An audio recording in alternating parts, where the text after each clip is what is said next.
வந்து குளிக்கிறா அப்படின்னா நம்ம பூஜை பண்ணும்போது சொல்லுவோம், கங்கை யமுனை ஜெய்வ கோதாவரி சரஸ்வதி நர்மதா சிந்து காவேரி கிருஷ்ணா கோதாவரி துங்கபத்ரா.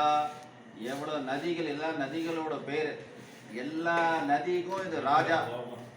சதீர்த்தராஜோ ஜெயதி பிரயாக. எல்லா தீர்த்தத்துக்கும் இது ராஜா.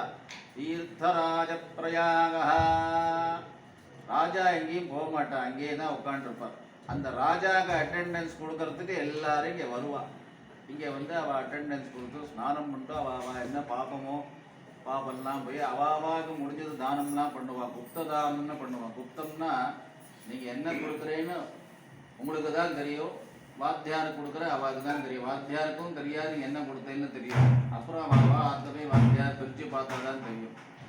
அதெல்லாம் ரொம்ப விசேஷமாக எல்லா தானம் இங்கே பண்ணுவாள். சௌராசி தான்னு வருஷாவரம் குதிரையிலேருந்து மாடுலேருந்து யானையிலேருந்து எல்லாமே இங்கே தானம் பண்ணுற வழக்கம்.